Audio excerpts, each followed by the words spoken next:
नमस्कार दोस्तों, कैसे हैं आप लोग। उम्मीद है आप सभी अच्छे होंगे। जो खेला दिल्ली में खेला गया, जो खेला महाराष्ट्र में खेला गया, अब क्या वही खेला इलेक्शन कमीशन बिहार में भी खेलने के लिए जा रहा है, क्योंकि वोटर लिस्ट को लेकर एक बहुत बड़ा फरमान सुना दिया गया है। फरमान क्या है? 24 जून को बिहार के सभी मौजूदा वोटर जो कि 2003 से मतदाता सूची में नहीं थे, उन्हें फिर से अपनी पात्रता साबित करने के लिए दस्तावेज उपलब्ध कराने होंगे, ऐसा कहना है इलेक्शन कमीशन का, चुनाव आयोग का। और बिहार के बाद ये प्रैक्टिस पूरे देश में अपनाई जाएगी, ये भी बात कह दी गई है। तो इसको लेकर विपक्षी दल, खास तौर से आरजेडी, तेजस्वी यादव बहुत ज्यादा एग्रेसिव हो गए और कहीं ना कहीं से डिक्टेटरशिप की तरफ लेकर जा रहे हैं कि चुनाव आयोग इस तरह से कैसे कर सकता है और गरीब लोगों से फिर से दस्तावेज कैसे मांग सकता है। इसका क्या मायने, क्या असर होने जा रहा है इलेक्शन में, इसको लेकर बात करेंगे। राजीव रंजन जी हमारे साथ मौजूद है। सर, किस तरह से देखा जाए, नया फरमान इलेक्शन कमीशन ने सुना दिया है और ये फरमान कहीं ना कहीं लोगों के हित में नहीं है, ऐसा विपक्ष का कहना है। महाराष्ट्र और हरियाणा के जो इलेक्शन के रिजल्ट्स आए उसके बाद में कांग्रेस काफी सतर्क हो गई। दोनों जगहों पे मेनली कांग्रेस ने सफर किया था और जो वोटर लिस्ट की उसके बाद में स्क्रूटनी हुई, जांच हुई, तो उसमें स्पष्ट रूप से ये नजर आया कि 5 साल में जितने लोगों के नाम ऐड नहीं हुए उससे ज्यादा लोगों के नाम 5 महीने में ऐड। महाराष्ट्र में खासतौर 48 लाख नए लोगों के नाम दर्ज किए गए थे इन 5 महीनों में और 8 लाख लोगों का नाम हटाया गया था। तो यानी टोटल जो इफेक्ट हुआ था वो 56 लाख का हुआ। अब महाराष्ट्र में जो वोटिंग पॉपुलेशन है इसका मतलब 9 करोड़ के आसपास में वोटिंग पॉपुलेशन है। 60% मान लीजिए वोटिंग जो है वो हुआ होगा, क्योंकि इसी के आसपास में होता है। तो यानी 5.5 करोड़ लोगों ने वोट डाले। 5 करोड़ 40 लाख, 5.5 करोड़ जो भी आप मान लीजिए, उसका अगर आप 10% पकड़ेंगे तो वो 10% वोट जो है वो आपके ऐड या डिलीशन में है। जो मैंने जैसे बताया 56 लाख लोग जो हैं उनके नाम डाले गए या हटाए गए और 5.5 करोड़ का 10% होता है आपका 1% होता है आपका 5.5 लाख और 10% होता है 55 लाख। ठीक है, तो लगभग 10% के आसपास जो है जिनको हम स्विंग वोटर का कहते हैं, और ये स्विंग वोटर किसी भी रिजल्ट के लिए इंपॉर्टेंट रहते हैं। हमने देखा कि वो स्विंग वोटर्स जो है उतनी संख्या में एक दूसरे वोटर्स तैयार हो गए। ये कौन है वोटर किसी को भी नहीं मालूम। तो इस बार कांग्रेस जो है पहले से ही कमर कस के रखी हुई है। उन हरियाणा में जो होना तो हो गया, महाराष्ट्र में जो होना तो हो गया। अब इन्होंने ठान लिया कि भैया उस चीज की पुनरावृत्ति जो है वो बिहार में नहीं होनी चाहिए।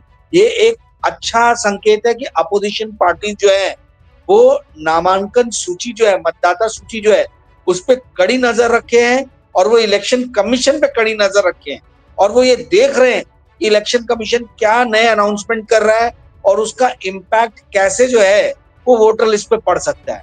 तो ये मेरे ख्याल से तो जो है अब जाके विपक्षी पार्टियां जागी हैं, जो एक अच्छा शुभ संकेत है। परंतु आपका जो अब सवाल है कि भाई इलेक्शन कमीशन का ये जो अनाउंसमेंट है वो उसके लिए विपक्षी पार्टी जो है वो बोल रही, मतलब शिकायत कर रही है। मेरा ये मानना है कि देखिए इलेक्शन कमीशन ने कोई गलत स्टेप नहीं उठाया, सही स्टेप उठाया। क्योंकि आप बार बार ये बोलते हो कि वोटर लिस्ट के अंदर में धांधली है, तो भाई जब धांधली है तो आधार कार्ड से उसको ज्वाइन नहीं करेंगे, आप धांधली पकड़ोगे कैसे? धांधली पकड़ने के लिए आपको कुछ ना कुछ तो स्टेप लेना होगा। तो इलेक्शन कमीशन ने एटलीस्ट कुछ स्टेप तो लिया है। अब वो स्टेप जो लिया है, आप देखिए कि वो इलेक्शन कमीशन निष्पक्ष रूप से जो है वो इस चीज को इम्प्लीमेंट कर रहा है कि नहीं कर रहा है, कि उसमें कहीं गड़बड़ी हो रही है। ठीक है, गरीब लोग फिर से अपने जो है वो आइडेंटिटी कार्ड्स देंगे, आइडेंटिफिकेशन देंगे। इस चीज का आरजेडी को जो है वो मलाल है कि भाई ऐसा क्यों हो रहा है।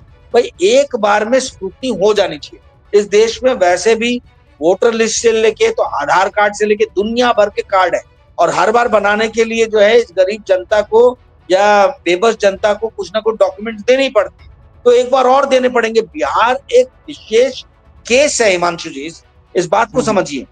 बिहार के अंदर में बहुत सारे गांव ऐसे हैं जहां पर काम करने के लिए लोग जो है वो पलायन कर चुके हैं। दिल्ली में, अहमदाबाद में, मुंबई में, चेन्नई में, कोलकाता में, मतलब मेट्रोपॉलिटन जो सिटीज हैं वहां पर पलायन हुआ। और चूंकि उन लोगों का पलायन हो गया, वो लोग वोट डालने नहीं आते, परंतु उनके वोटर लिस्ट में अभी भी नाम होंगे, तो उनके बदले दूसरे लोग वोट डाल देते। तो ये एक बहुत बड़ी धांधली है, धांधली रुकनी चाहिए। ये मतलब बिहार में जितने भी लोग रहते हैं, इंक्लूडिंग मी, हम सभी ने देखा है कि भले हम बिहार से बाहर रह रहे हैं, पर वहां पे ऑटोमेटिकली कहीं से वोटर लिस्ट में आपका नाम आ जाता है और कोई और जाके आपका वोट डाल देता है। तो ये चीज बंद होनी चाहिए। बिहार एक विशेष केस है। बिहार इसलिए एक विशेष केस है क्योंकि लगभग 40% जो यहाँ की युवा है वो गांव से बाहर रह रही है, वो पलायन कर चुकी है, और वो सिर्फ एक वोट डालने के लिए जो है अपने खर्चे पे वापस तो गांव आएगी नहीं वोट डालने के लिए। तो ये जरूरी है कि वोटर लिस्ट की स्क्रूटनी हो, और जो नाम ऐसे पड़े हुए हैं जिन्होंने 2 बार से 3 बार से वोट नहीं डाला है, उन लोगों के नामों को अलग किया। जी हिमांशु। अच्छा, मैं देख रहा हूँ विपक्ष के जो नेता हैं वो किस तरह से रिएक्ट कर रहे हैं इस पूरे मामले पर। मनोज कुमार झा साहब हैं, राज्यसभा के सांसद हैं आरजेडी की तरफ से, वो ये कह रहे हैं कि सिर्फ 2.5 महीने में बिहार के चुनाव की अधिसूचना आने वाली है। ऐसे में इसकी टाइमिंग को लेकर बड़ा सवाल खड़ा होता है। ये प्रक्रिया बहुत पहले शुरू हो सकती थी, लेकिन इसे अभी शुरू किया गया है, और ये प्रक्रिया किस तरह से चुनाव को इफेक्ट कर सकती है, ये इस बात से कितना सहमत है? नहीं, ये एक डर, एक भय तो बना ही हुआ है। क्योंकि क्या है, पता चला जो ट्रेडिशनल वोटर्स हैं आरजेडी के और कांग्रेस के, वहां से लोगों को हटा दिया गया, ये बोल के उनका नाम सूची से नाम हटा दिया गया, ये बोल के कि भैया आपने टाइम पे जो है वेरिफिकेशन अपना किया नहीं, आपने टाइम पे जो है डॉक्यूमेंट्स प्रोवाइड किए नहीं। तो ये झा साहब का जो अनुमान है, या जो वो डर या संशय या भय दिखा रहे हैं, वो एकदम वाजिब है। क्योंकि चुनाव आयोग का जो एक इमेज है वो बहुत धूमिल हो गया है। ये धूमिल जो इमेज हुआ है, ये इनके अपनी करतूतों, अपने कारणों से हुआ है। ये इमेज धूमिल होने में इनका 100% खुद का हाथ है। तो ये 2.5 महीने पहले आप इतना वाइड लेवल पे, मेजर लेवल पे जो है आप लिस्ट जो है वो छानना चालू करोगे, उससे कई लोगों को निकालोगे, कई लोगों को डालोगे।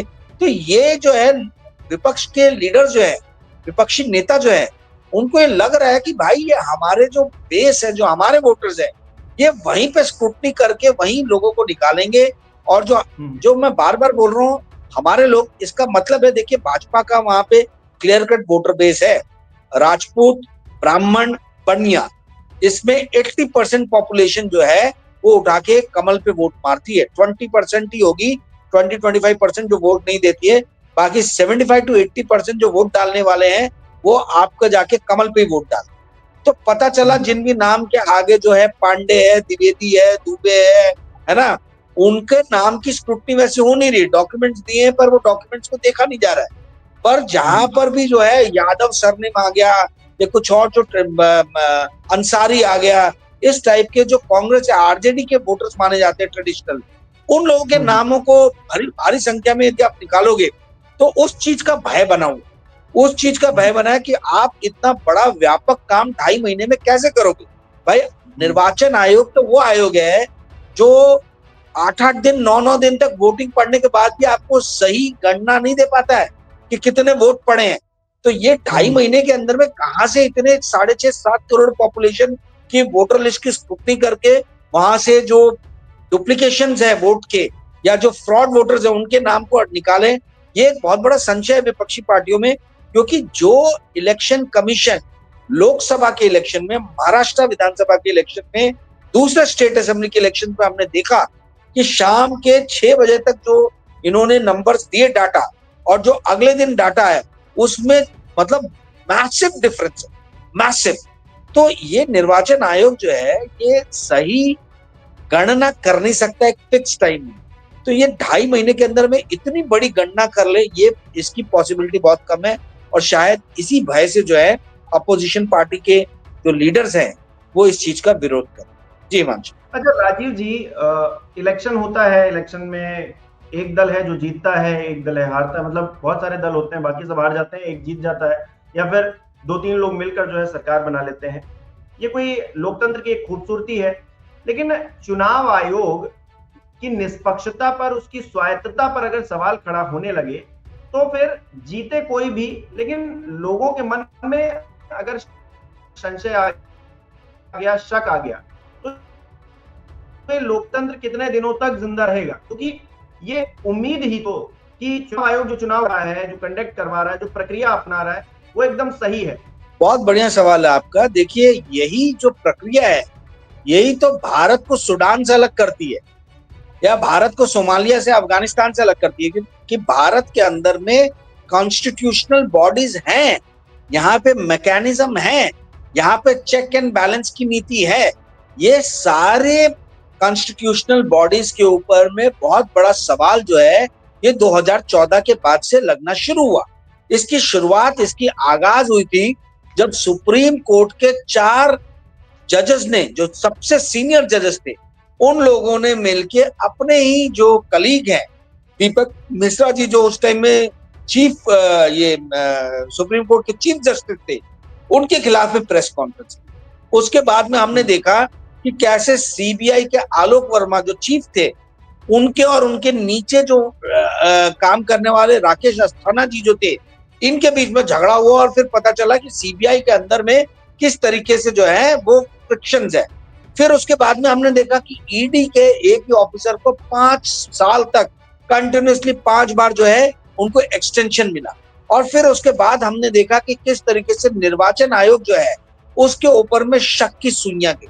तो ये हमारी जितनी भी संवैधानिक संस्थाएं थी जिनके ऊपर हमें नाज था, उन सारी संवैधानिक संस्थाओं के ऊपर में बहुत बड़े प्रश्न चिन्ह पिछले 11 सालों में लगे हैं। देखिए हिमांशु जी, मैं आपको जो बताना चाह रहा हूं वो ये है, प्यारे मेरे 4PM के दर्शकों ध्यान से सुनना, क्योंकि ये आपको कोई और नहीं बताएगा।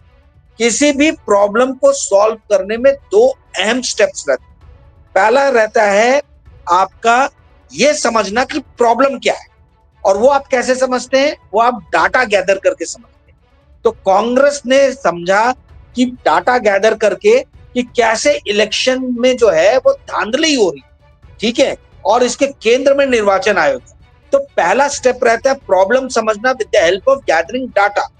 दूसरा इंपॉर्टेंट स्टेप रहता है जो डाटा आपने गैदर किया है उसके बेसिस पे एक एविडेंस क्रिएट करना, एक एविडेंस बनाना और अपने स्टेटमेंट को स्ट्रांगली रखना।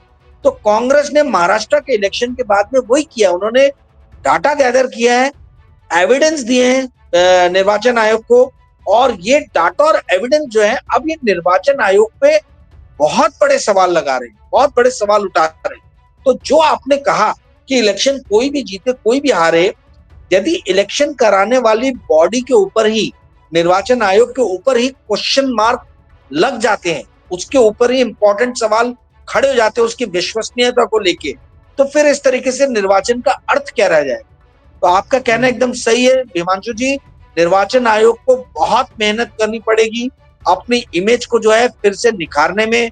ये वो निर्वाचन आयोग है जहां पर TN शेषन जैसे जो है महान ब्यूरोक्रेट विराजमान थे, जहां लिंगदो जैसे महान ब्यूरोक्रेट विराजमान थे, जहां पर कुरैशी साहब जैसे महान जो है निष्पक्ष जो है ब्यूरोक्रेट वो विराजमान थे, गिल साहब विराजमान थे। ये बड़ी बड़ी हस्तियां थी, ये वो हस्तियां हैं जो मैंने अपने मतलब समझ लीजिए पत्रकारिता के या स्टूडेंट लाइफ के टाइम में देखी। इसके पहले भी रहे होंगे जरूर बड़े बड़े मतलब टॉप क्लास ब्यूरोक्रेट जो इलेक्शन कमिश्नर्स बने होंगे, परंतु अभी जो इलेक्शन कमिश्नर्स बन रहे हैं इनके ऊपर में कई तरीके के सवाल उठ रहे हैं। ये वो इलेक्शन कमिश्नर्स हैं जिनसे जब सवाल पूछा जाता है तो वो घटिया स्तर की शेरो शायरी करते हैं, ना कि सवालों के सीधे सीधे जवाब दे। इनके पास में इस चीज का कोई जवाब नहीं है कि जो शाम में 6 बजे के बाद आप जो डाटा देते हो वो डाटा सडनली वोटिंग परसेंटेज का 4, 5, 6% कैसे बढ़ जाता है। इस सवाल का इनके पास में कोई जवाब नहीं। तो इनके अधिकारी जो है ये इनको बहुत मेहनत करने की जरूरत है, क्योंकि इनके अपनी करतूतों के कारण पूरे के पूरे ऑर्गेनाइजेशन, पूरी की पूरी इस कॉन्स्टिट्यूशनल बॉडीज पे आज की डेट में जनता कई सवाल उठा रही। जी हिमांशु। राजीव जी, भारतीय जनता पार्टी किस तरह से काम कर रही है ये तो हमने देखा है, लेकिन इलेक्शन कमीशन से ये उम्मीद नहीं थी जो किया जा रहा है। क्योंकि राहुल गांधी अगर कहते हैं कि फोटो दीजिए, वीडियो दीजिए, तो नियम ला दिया जाता है कि आप 45 दिन तक ही ले सकते हैं। 1 साल का नियम जो है 45 दिन तक समेट दिया जाता है। अगर विपक्ष का कोई नेता किसी भी तरह से सवाल उठाने की कोशिश करता है तो एक नियम लाकर उस सवाल को ही जड़ से खत्म कर देने की कोशिश की जाती है। ये एक नया पैटर्न देखने को मिल रहा है, क्योंकि अभी तक ये था कि कोई सवाल उठाए, हल्का फुल्का जवाब दे दीजिए या फिर नहीं भी दीजिए तब भी चलेगा। लेकिन अब क्या है, सवाल उठाया तो उस समस्या को ही खत्म कर दो, यानी कि ना रहेगा बांस ना बजेगी बांसुरी वाला हाल हो गया। देखिए, ये 45 दिन में भी देते हैं कि नहीं देते हैं? 45 दिन बोल दिया, पर ये देते हैं कि नहीं देते, ये बहुत बड़ा सवाल। और दूसरी चीज जो आप कह रहे हैं, ये तो 11 साल से इनकी स्ट्रैटेजी जो है वो यही है कि ये अकाउंटेबिलिटी के नाम पे जीरो है, ट्रांसपेरेंसी के नाम पे जीरो है, सिफर है। भारतीय जनता पार्टी की ये जो सरकार है, या एनडीए की जो ये सरकार है, जिसके अध्यक्ष मोदी जी जो है, प्रधानमंत्री जो है, उनकी अगुवाई में जो सरकार चल रही है, ट्रांसपेरेंसी के नाम पे इसको 0 मार्क्स मिलते हैं, अकाउंटेबिलिटी के नाम पे भी इसको 0 मार्क्स मिलते हैं। इनकी कोई जवाबदेही नहीं है। पर सवाल ये उठता है कि आप जीवन, मतलब आप जन्म जन्मांतर तक तो शासन में रहोगे नहीं, जब आप शासन से हटोगे तब आपका क्या होगा, ये आप अभी से सोच लो। क्योंकि आपने जो है ये फाउंडेशन झूठ की रखी है, ये जो झूठ की नींव है, जो ये लाइज, जो डिसीट, ये जो चीटिंग है, ये जो आप कर रहे हैं, ये कल को आपके साथ भी हो सकता है।